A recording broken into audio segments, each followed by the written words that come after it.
All right. So anyway, so for starting class today, the first thing I wanted to tackle was the first thing that was due, um, which was the life-changing event essay, um, and that rough draft. And I have either one of you. I think both of you have submitted your essay. Have any of you completed any peer reviews yet? Not yet. Okay. I completed both already. Oh, okay. All right. And how did that go for you? It was good. Okay. So no problems or obstacles or anything? Not really, no. Okay. I know some students had some problem opening up the examples I provided, so I had to re-upload those and sort of put them in and format it a little bit different way, so they should be more easily accessible. One of the things I wanted to point out about the peer review, and I did see it on a few, and that's kind of a tendency, is that there were some peer reviews that I saw where the editing took place. And it's important to think that, peer review and editing are different things. And so it's important, like when you're doing peer review, to remember that you're just simply trying to help that writer and tell them what needs to be fixed. Okay, I know it can be awfully tempting to want to put, take out that apostrophe or, spell that word differently or whatever. But it's important just simply to let the author do those things and just sort of note that, okay, hey, I think you need this. And also to focus more on more larger issues too. Like, okay, well, is this story telling you everything as a reader that you need to know? Are there things that are being left out? Does it need more detail? Are the effects all there? Are all of the effects, for example, supported with sufficient evidence? Say, for example, often people will say, well, because of this event, I now, don't take family for granted or whatever. All right, that's all well and good, but well, what does that mean? Okay, so do you make sure you tell your mom you love her every time? Do you now spend more time with your family? I mean, tangibly, what is different related to that, right? So, it's about having good supporting evidence for everything as you go through. So anyways, but yeah, understanding that difference between what and how is important. Brendan is joining us. So we'll wait for just a little bit for him to connect.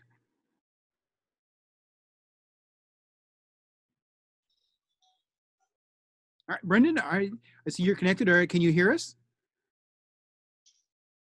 Yep, I can hear you. All right, excellent. Okay, cool. Well, we were just talking about the life-changing event peer review. Brendan, have you done those peer reviews yet? I have not. I just got access to those examples, so I was waiting to see those. Oh, that's right. Yeah, you sent me the email about that, right? Yep.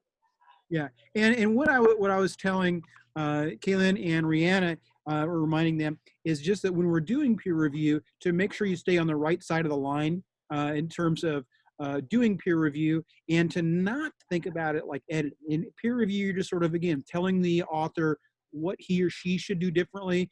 And again, it's not your job to actually make any of those changes yourself. Okay. So it's just, again, staying on the right side is important with that.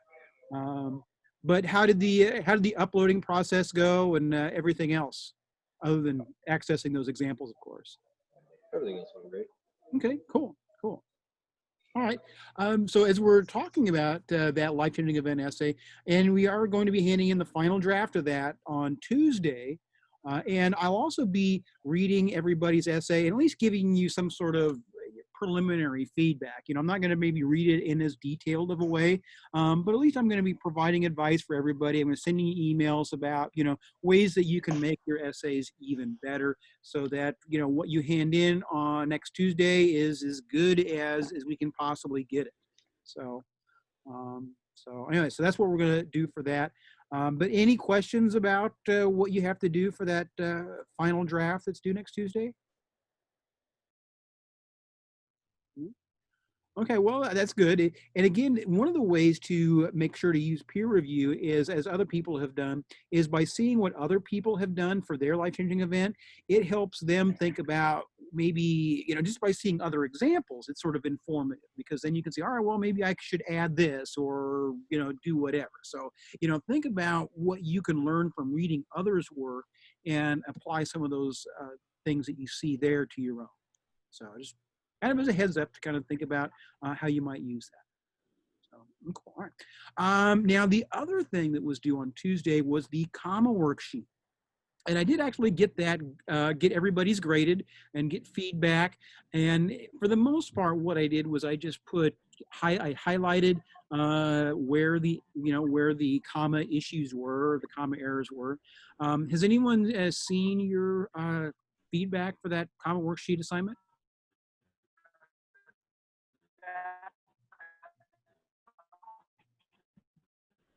Rihanna,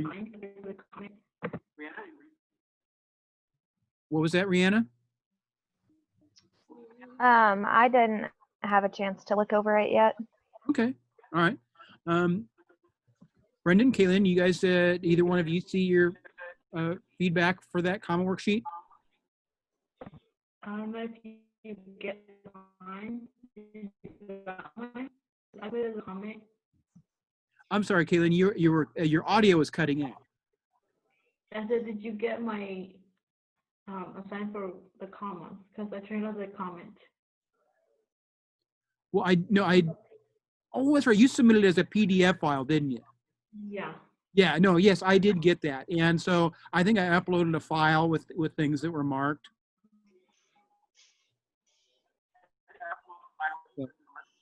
But so one of the ways you can use this is like, yeah, again, when you're doing your final editing after you think you've got everything in place and you've said everything, how you can best say, I would encourage you to go through and edit your essays for intro clause commas and those commas that go between the dependent clauses, or the independent clauses, excuse me. And again, this is where, anytime you see a conjunction, and, but, or, so, or yet, just put your finger over the conjunction, look on both sides.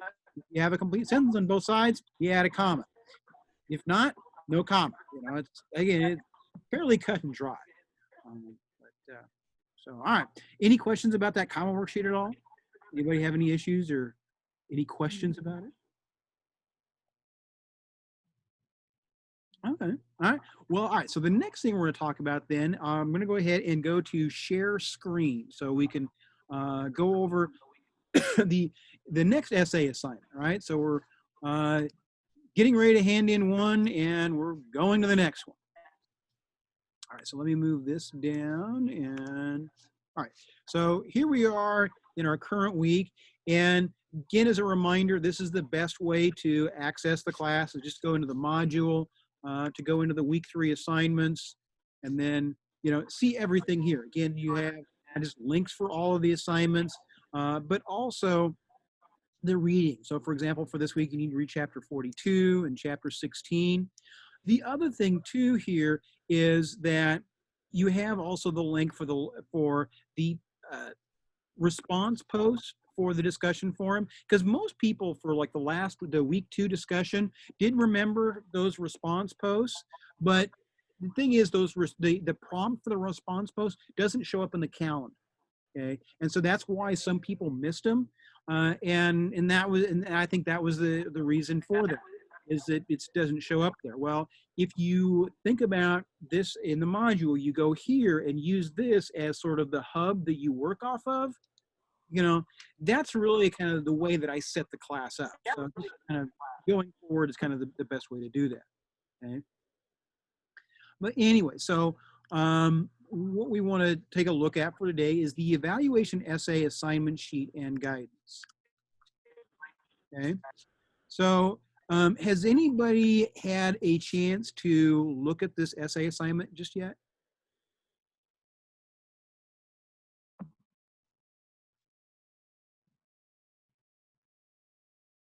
I take that as a no. That's okay. Well, I wanted to look at this because this essay is a bit different from the other essays in a couple of different ways. One of the ways which is fairly similar to the life-changing event essay is that there is a nice, clear structure. The assignment has an organization built right into it. So But one of the ways in which it is different is that the required length isn't attached to pages. It's attached to paragraphs. And so it's 7 paragraphs or more, okay? But the bare minimum is going to be 7, and I'm going to explain here in just a little bit exactly how you arrive at that number 7. You know, I'm typically not necessarily too connected with it has to be this many paragraphs, but you know, in this case, you know, it's sort of that's part of the essential structure. So the first thing is to find an object, place, or event to evaluate. Okay. Now, my go-to example here is to think perhaps about a restaurant. Okay. And as we think about, you know, restaurants and evaluating them, what are your favorite places to eat around Lincoln? So if you were going to go to a restaurant, let's presume that that restaurant is open and that you know, we don't have seating limitations and yada yada yada. But if you're going to go out to a restaurant to eat supper tonight, where do you go?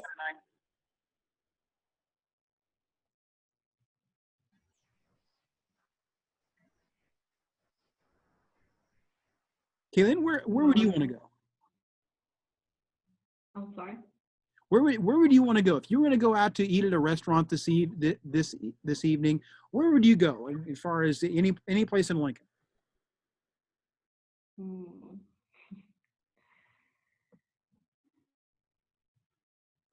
Golden Corral. Okay, Golden Corral. All right. Well, what makes Golden Corral the place that you would want to go to?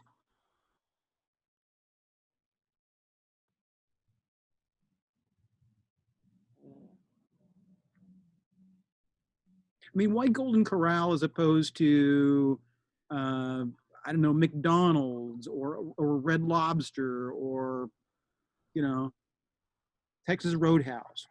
Why there? There's more options. Okay. All right. So you're thinking about variety, right? Yeah. Okay. So variety is a big thing. Um, what else do you like about Golden Corral?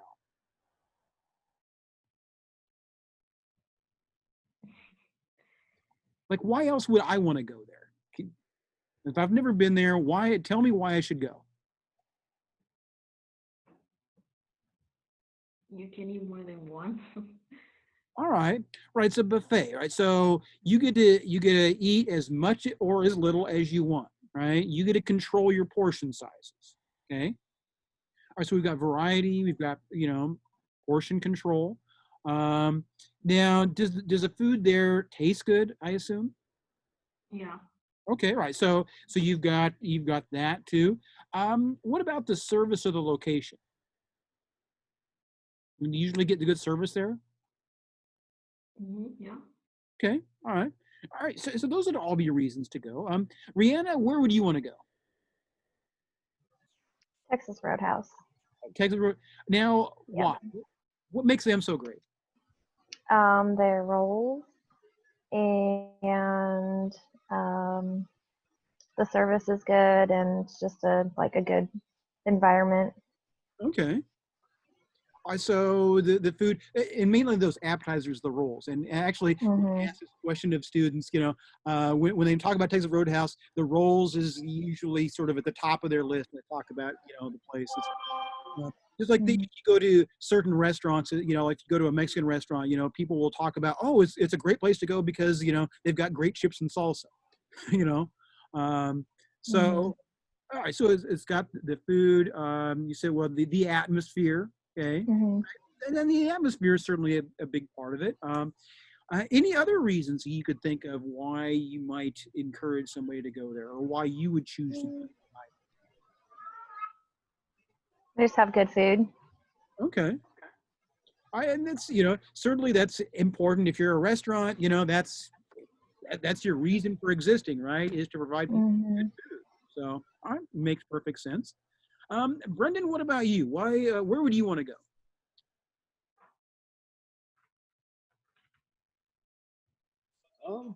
Gotta choose a place, probably Laszlo's. Okay. They have Why? a pretty good variety of food. Their Okay.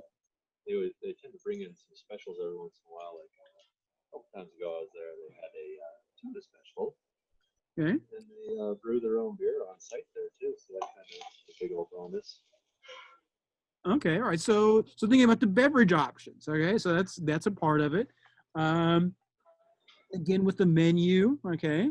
Any other reasons you could think of, Brendan, why you'd want to go there? It's pretty just a nice, relaxing environment too. That helps out.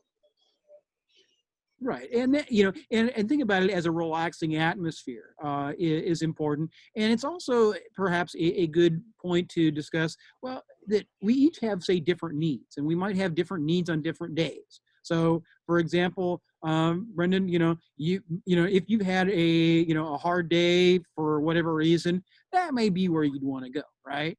Uh, Whereas on another day, you maybe want something more upbeat or whatever. Maybe you want to go to Red Robin or, I don't know, someplace else, right? That isn't quite as relaxed. In terms of thinking about menu, okay? Well, everybody also, or a lot of people have like special concerns, right? So if I have a gluten allergy or a peanut allergy, well, how accommodating is that restaurant? If I'm a vegetarian, well, do they have a vegetarian-friendly menu? Or for example, I've got kids, right? Well, do they have a menu that is somewhere that the kids are going to find something? Okay. Another thing, also in terms of thinking about, having kids or whatever and is cost, right? And it's really that cost is a factor when you go to someplace. And that's one of the reasons why Kayla and I haven't been to Golden Corral in a long time, the food there, last time I was there anyway, it was great. It really was. But, when you've got 3 kids, what that means is any place you go, you have to pay for 5. And so that gets real expensive real fast. So what I've found is that if you've got a family and you're going someplace, pizza is a good budget friendly option. So all right, so there's all sorts of different concerns, just like when we do evaluations, and we tend to do more of them maybe than what we think.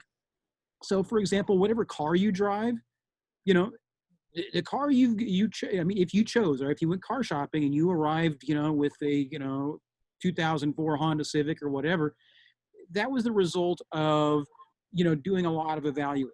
Okay. And again, the needs that you have for a car are different than mine. That's perfectly okay. And that's perhaps the way to think about this, right? It's a conclusion you arrive at after sort of, weighing a lot of evidence and information. Now, back to this essay assignment, okay, there's a couple things that are really important to remember, okay? Now, after you find this person, place, or event, and I use restaurants for an example for a host of reasons, but the key thing here is that whatever it is you write about, this requires active observation. Okay, so you can't write this about something that you did. You can't focus on a memory.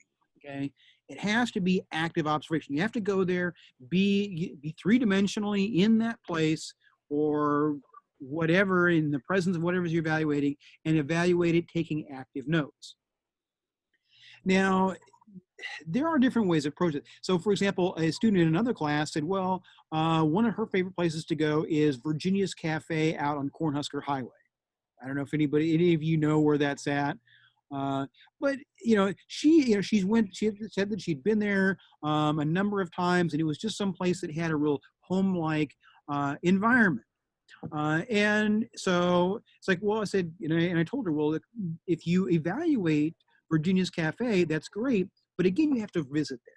Now, you can use your past experiences to inform your observation, right? So you go there, and let's say, for example, the place isn't as crowded as it usually is, or, the milkshakes aren't quite as smooth as they usually are, or whatever. I mean, you can use the past for a comparison, but again, your focus needs to be on, that active observation. Okay, and that's, again, really, really important. Okay, so that's the thing, right? So active observation, not focusing on memory. The other thing is you cannot focus on something you experience by way of a screen. Okay. So, this means like TV shows, movies, video games, those simply aren't an option. Again, you have to go out and actively engage and be in the presence of something in order to evaluate, however that might be. Okay. So those are the key things to keep in mind for that. Okay. All right. So let's say you're going to be evaluating, let's say a restaurant. Okay. Now, before you go, you need to come up with these 5 criteria. Okay. So like we talked about, well, one of them would be as maybe food. Okay. Another one is service. Maybe another one is menu. Maybe another one is decor. Maybe another one is location. I don't know.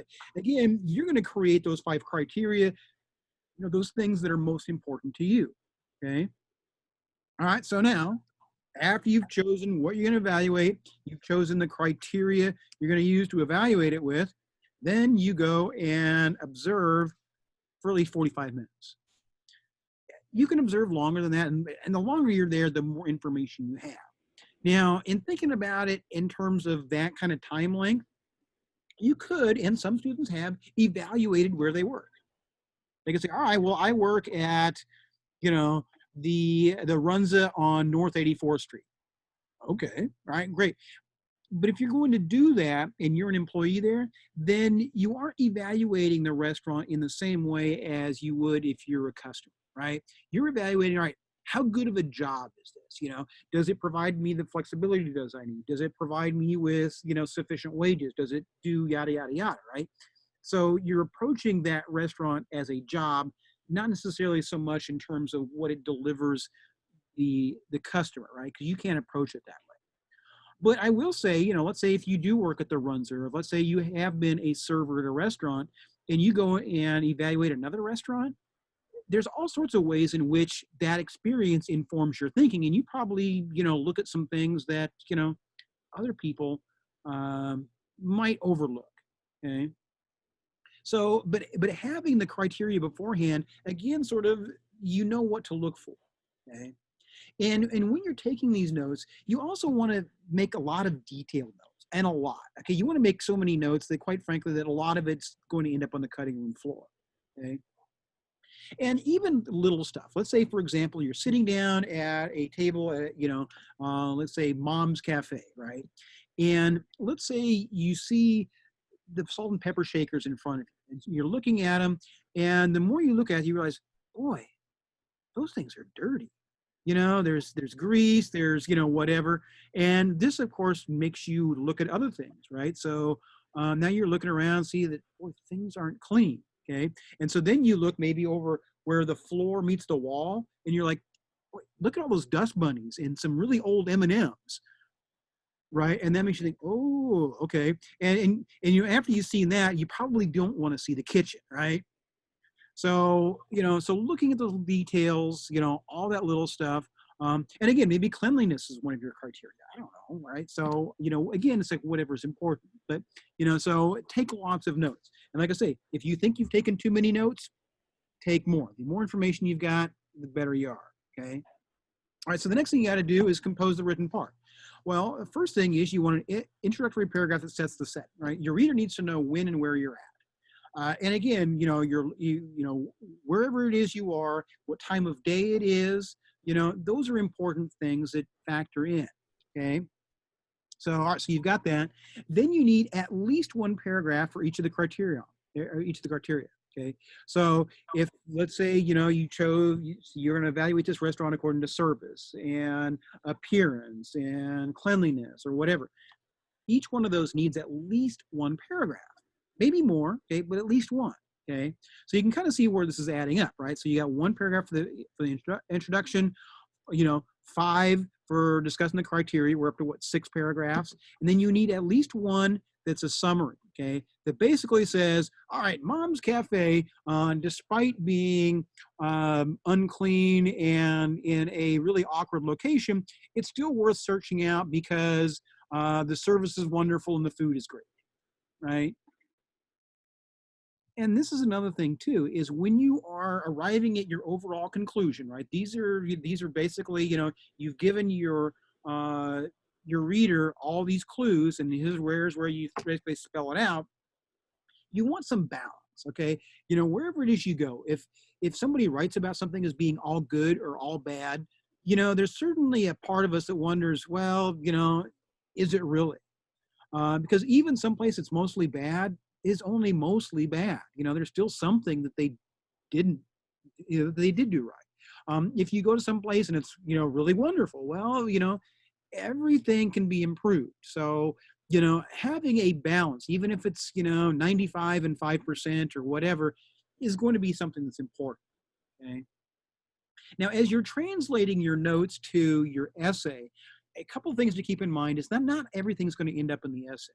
And this is where, it's important to be comfortable enough to leave some things on the cutting room floor. Just because you wrote it down doesn't mean that you're married to it, okay? And just because you wrote it down and you don't include it doesn't mean it wasn't helpful. It got you to your overall conclusion, whatever that might be, okay? But yeah, don't be afraid to just flat leave some stuff out if it doesn't sort of help the cause. The other thing is when you take your notes in present tense, which makes all the sense in the world, right? Because when you're writing about it, you're actively experiencing it, okay? And you do have to take notes when you're doing this active observation, okay? You can't write about it afterwards. You have to write notes as you have that experience, okay? That's essential, okay? So as you're writing notes in the present tense, when you translate that then to your essay, it needs to be in past tense because you're telling your reader effectively in that essay about something that you experienced in the past. So verb tense, again, needs to be adjusted to, take that into account. So anyway, so this is the evaluation essay. Are there any questions about what you got to do or how it is you got to do it? No. No? All right. Rihanna, anything from you? Nope. Okay. Brendan, how about you? Nope. That's pretty clear. Okay, cool. Like I say, I try to make everything as clear as humanly possible, but and then here are some additional suggestions, right? So as you're coming down to the end, sort of some things to keep in mind. So, okay. Well, then the next thing I wanted to tackle, I did send a email or an email announcement out earlier this morning about the. Actually, we're not going to get to the. College costs essay. We are going to get to, and I see that I needed to add that. Okay, so, all right, so I will add that.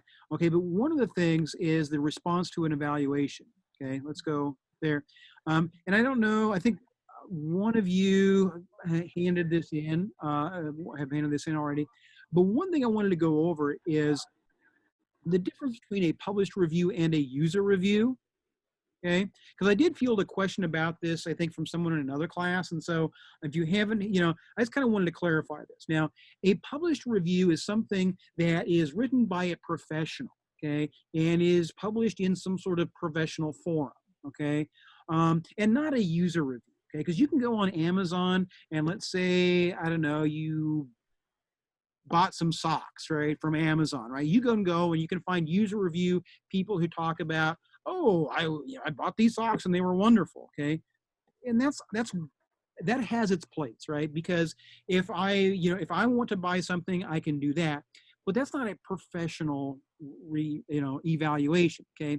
We want a professional evaluation because the user reviews are usually too short to deal, they don't cover enough, and so they're just simply too short for our purposes. So, just find a professional review. So you can go, for example, and we're going to go to, because I think I've got some open up in the Lincoln Journal Star. So just as one. So this is actually a evaluation that somebody else looked over. You know, Blue Sushi finds a home. Jeff Korbalik, he writes a lot of restaurant reviews for the Lincoln Journal-Star. So if you want to go there, and you'll see, for example, that he sort of has this, and then he breaks things down. Okay, well, so here's where he's evaluating the food. Here's where he's, you know, evaluating the atmosphere. Here's where he's evaluating the service. And he also evaluates vegetarian, gluten-free friendly, okay? Those kind of specialty diet. So this is the kind of evaluation I want you to respond to. Again, because, you know, it's lengthy enough to have sufficient supporting details. And, you know, and you as the reader, you know, again, you kind of need to evaluate, all right, does this tell me everything I need to know? I mean, as a member of the audience, does this tell you what you need to know in terms of whether or not this is where you should spend your time and your money, okay? Because that's what an evaluation does, right? It helps you decide, you know, should I go there? Should I watch this movie? Should I, you know, whatever the case may be, okay? So, yeah, so I just kind of wanted to clarify that in terms of the difference between user reviews and what we call professional reviews.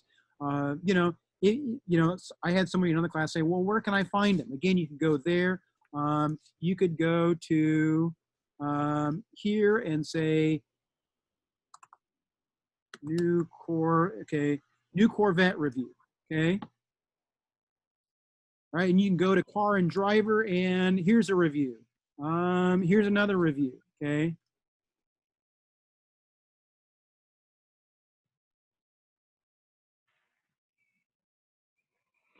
So again, it's detailed, and so if you're in the market for a new Corvette, which I'm not because there's no way I could afford it, but you know, let's pretend we are. You know, does this tell you what you need? So anyway, any questions about that at all? No. Okay, all right, cool. All right, if we're clear there, then go ahead and we'll exit out of that so it doesn't drag everything else down.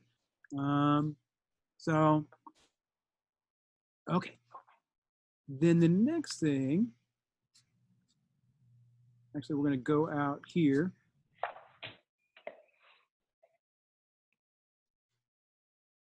And actually, we'll go.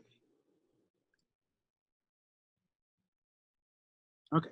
So as we're looking at this, again, I asked you to go ahead, even if you haven't submitted your responses, to at least read the essay. And so now, if you would, I would like you to go ahead and drag out your textbook. And the college cost essay is on page 143. 143.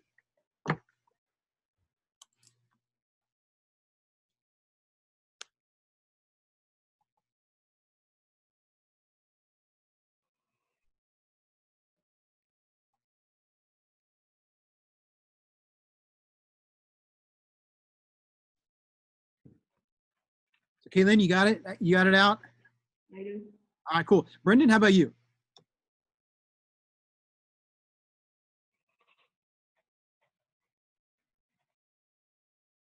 Brendan, do you find your textbook?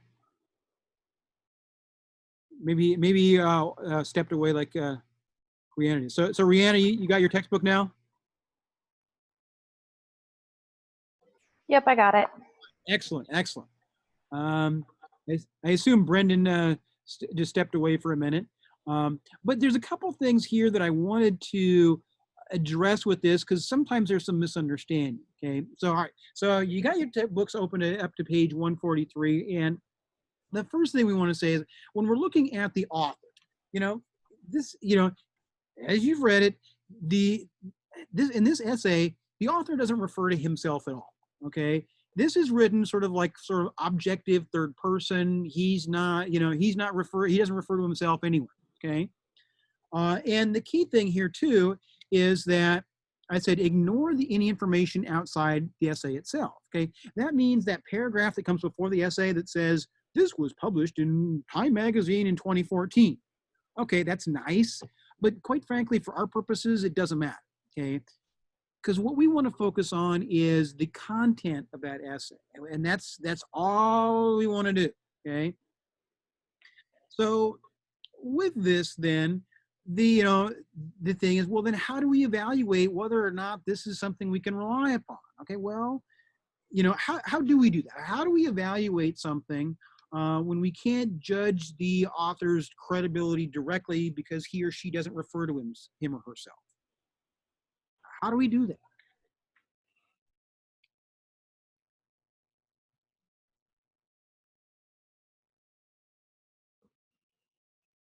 What do we do? Brendan, are you with us yet? Have you returned? I'm not hearing anything, so maybe you'll go. Rihanna, then how do we evaluate something if we don't if the author doesn't tell us anything about him or herself? He doesn't say anything about himself, but he says a lot about the people like that he's quoting throughout the essay and like where they work and who they are. So Exactly. So what we have to do is we have to look at the ingredients. We have to look at quantity and quality, right? That's what we've got to go with. Okay.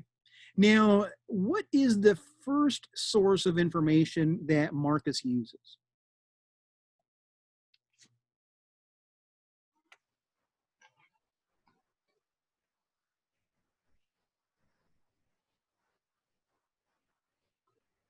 Alex Nichols, Right. And Rihanna, who is Alex Nichols?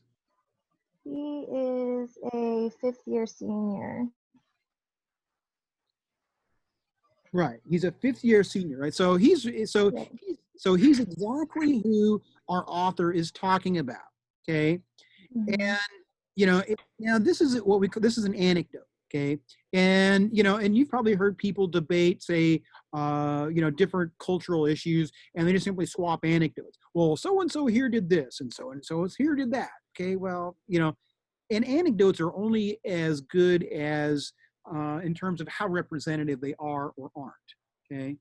And this is an example of exactly what he's talking about, right? Because he's saying that one of the reasons that college costs so much is that you have that extra year. Okay. And so then a lot of this is, well, why do we have that extra year, and what can we do about it? Okay. Now, and this is the next question I'm going to ask. We're going to come back to some of the other sources, but if we look at question 3, it says, where do you find the thesis? Okay. And so I don't know, has anyone here submitted your response yet? And does anybody remember what you put for where the thesis is? No, Okay, then you haven't submitted yours yet? no. Okay. I submitted mine, but I don't remember what I put that the thesis was. Because again, what we're looking for is that one sentence that summarizes the whole essay. Okay. And so where do we find that one sentence?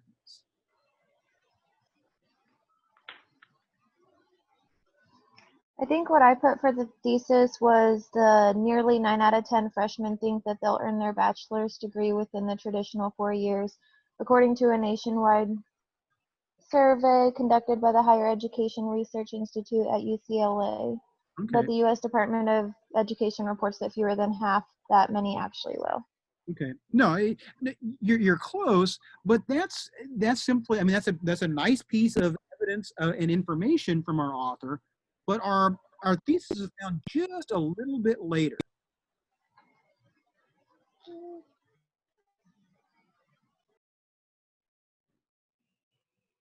Anybody see it? Brendan, have you returned to us?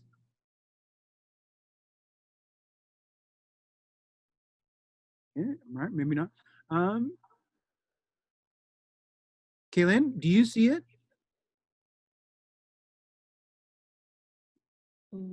Nope. Oh, well, hey, actually, again, Rihanna, you were real close. Look at the next paragraph. Okay. Would either one of you want to read that 5th paragraph, which is, by the way, a single sentence?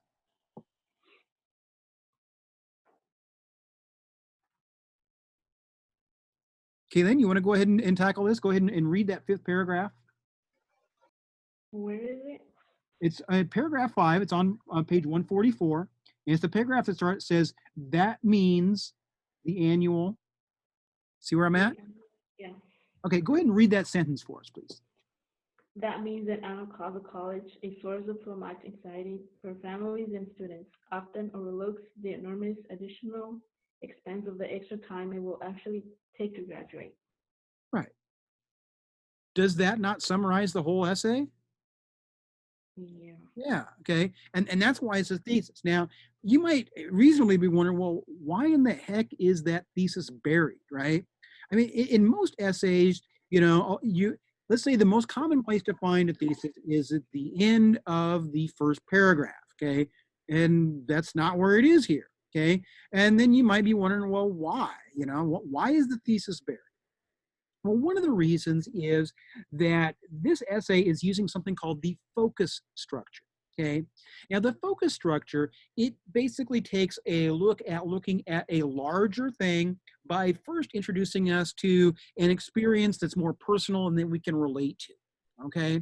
So we see this like with a lot of, larger issues, right? So if you watch the news and they have a story about displaced restaurant employees, right? If they're going to be talking about all the restaurant employees that have been displaced or, no longer have a job, they often will, bring out at least one example of that. They bring out somebody who has, been let go because of the pandemic, right?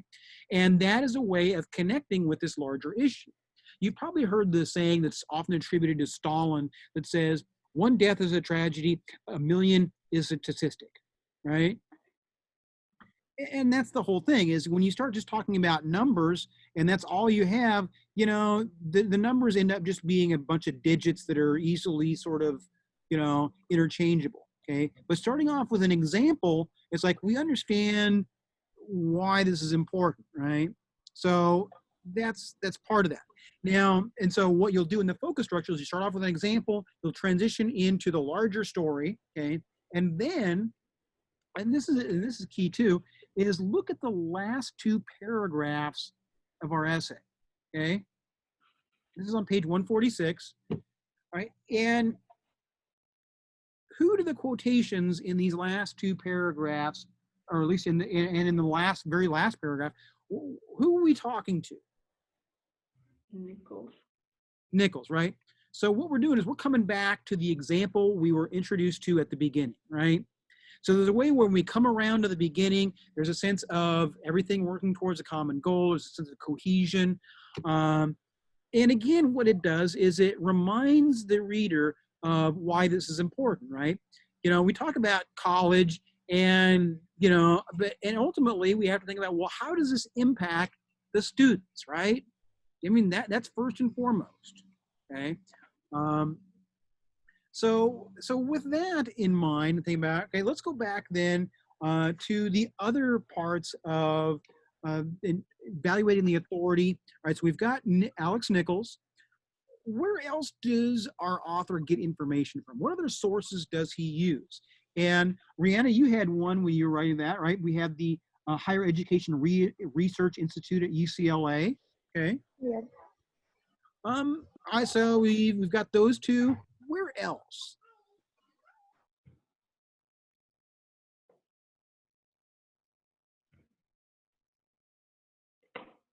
What other sources of information do we have?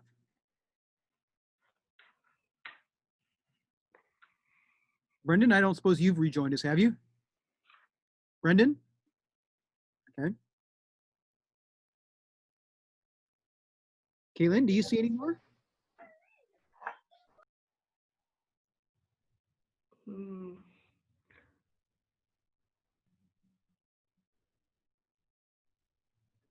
No, I don't. Well, okay. Well, look at the top page 145, right? Where it says, according to the advocacy group, Complete College America.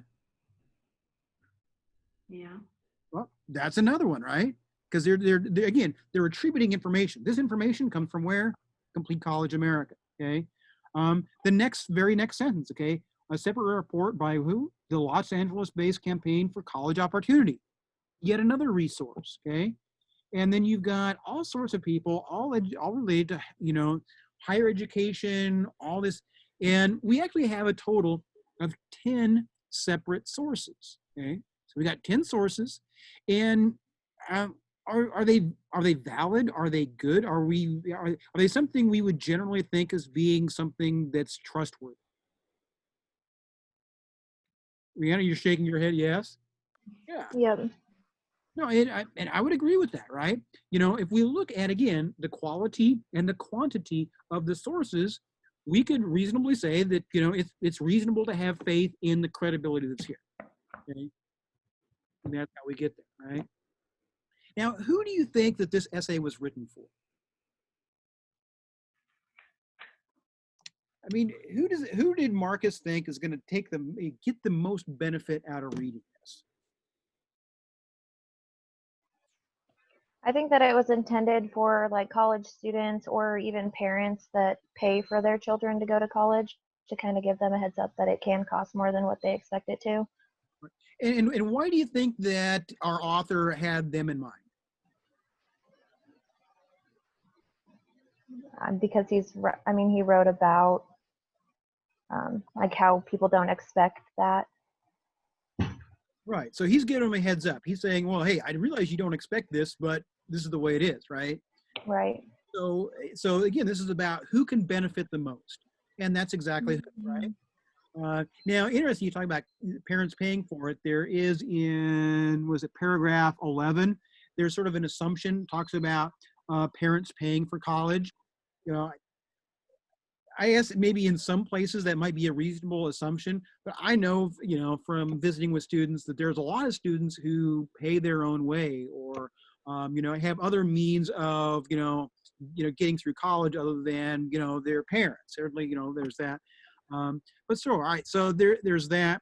And that's who we might think of as a primary audience. I mean, this is who, Marcus had in mind when he wrote this. Now, beyond just students, either future college students or current college students and their parents, is there anybody else who could read this and get something valuable from it? That might be what we would call a secondary audience.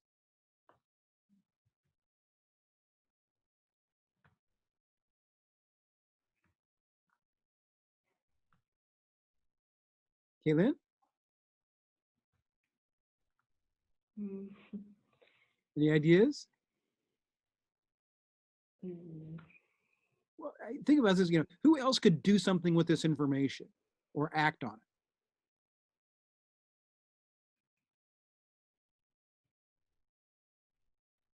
I Or can't who think would of. care about it? What?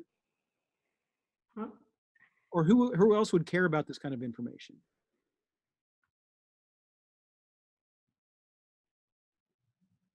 Awesome students. What's that? I said we as a students. Right. Yeah. Right. And those students are certainly what we call the primary audience, right? But think about this in terms of college administration, right? This is a problem with college. Who could do something about this? Well, college instructors, college administrators, other people sort of that, maybe aren't as aware of the problem as they should be, right? And so that's what we talk about when we think about secondary audience. I mean, it's not the first audience that the author had in mind, but there are other people who can also take something from this and benefit from it, right? So there's that. Okay. Now, as we're looking at this, and one of the questions says, look at the contributing factors in paragraph 14. So look at paragraph 14, and that's on actually 145. There you have that paragraph that says more than half of yada, yada, yada. And it talks about the reasons for that extra year, okay? And so what are some of those reasons that Marcus says that students are spending that extra year?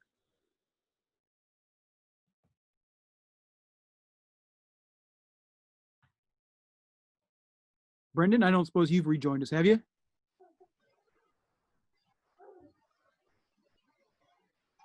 Brendan? Rihanna, how about you? Budget cuts that make it difficult for people to get into the courses that they need to take. Right. Okay. And I don't know if has anybody experienced that, or they signed up for a class and suddenly it disappears. Yeah. Okay, then you had a class disappear on you. Yeah. Yeah. Well, no, that happens, sometimes it's for like a class that, they don't have enough enrollment for or what have you. Uh, you know, I mean, our class got changed a little bit, but that's actually because enrollment was in the other two classes that I was teaching was maxed out. So they added a third one to try to accommodate students, right? So that they're adding sections. Uh, and so, there's that. But especially if you're like, let's say you're in the dental assistant program, you know you need to be aware of the classes that you have to take so that you don't sort of come to the end and realize, oh, I've got to take these one or two classes, but they don't offer them for another year, right? So those are the problems. What else, as you look at that paragraph, what's another reason that students are taking that extra time in college?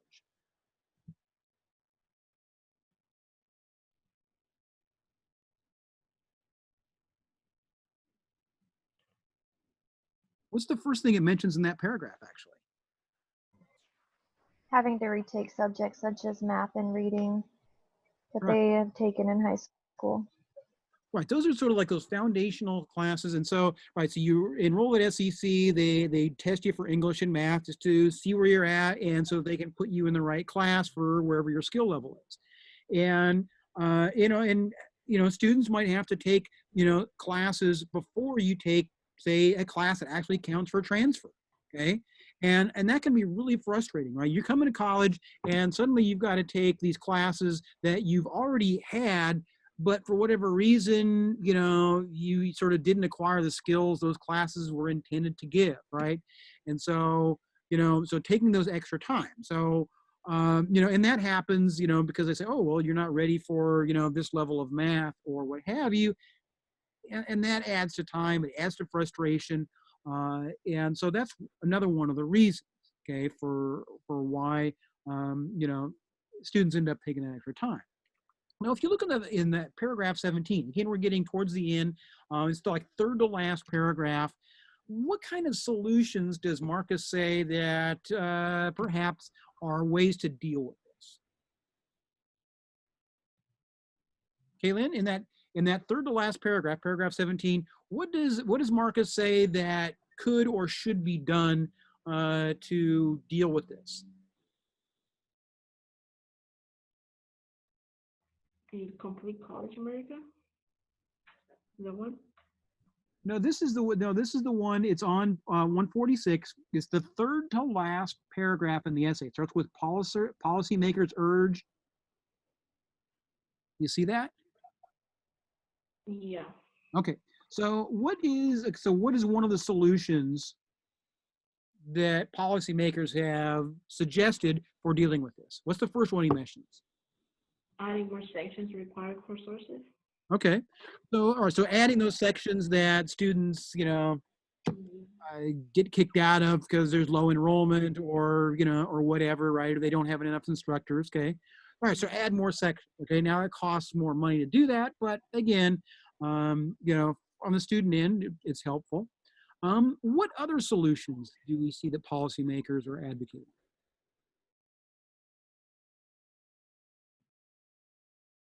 What's the first one they mention, actually? Speeding students through remedial classes more quickly. Okay. All right. So this is again those foundational classes. Okay. Well, let's get them through quick. Now, does that seem like a reasonable solution to you?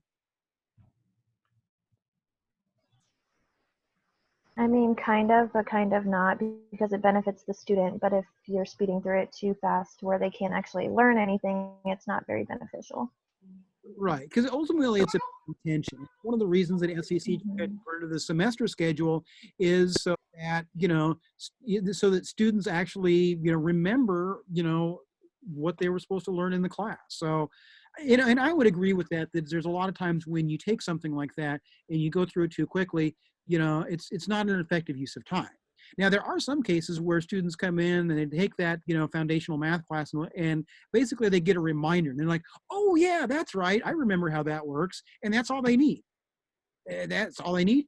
Fine, great, wonderful. And they can do what they do. But yeah, right. So I think that there are certain flaws to that.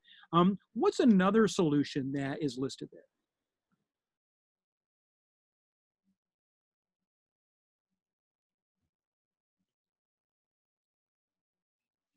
Okay, then what else do you see listed there other than Don't take one more semester. what's that? Don't take an extra semester to finish his degree.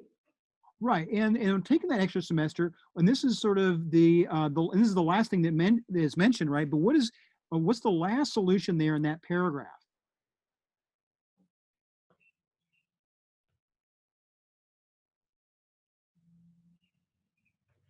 The one who says wasting time. Well, no, this is like no, this is in that same we're in that same paragraph, right? That starts with policymakers urge, but it says encouraging students to do what? And this is towards the end of that paragraph. Encouraging students. To take 15 credits per semester. Yeah, instead of 12. Okay. Now, does that seem like a viable solution? No. Well, why not? No, I'm sorry. I couldn't hear. No, I mean, no, there are people who say, why don't you think basically taking more classes is a good solution for that? I mean, I think a yes and no at the same time. Mm-hmm. You know, you're right. It's situational, right? Yeah. Right. And you know, and there are ways in which, you know, having that, you know, taking that extra class, you know, to graduate on time, you know, and it's probably something that everybody will have to do. But again, you have to weigh that against all your other factors, especially say at community college. You know, there are a lot of students that have part-time jobs, right? Well, you know, if you've got a job, you know, there's only so many hours in the day. And so, you know, so maybe taking that, you know, extra class, you know, isn't really a reasonable option. You know, so as we look at this class, this essay holistically, you can say, well, clearly, you know, he's got good ingredients, right? And that's all cool. And really, this is more about, hey, you know, be aware, and so it achieves that purpose.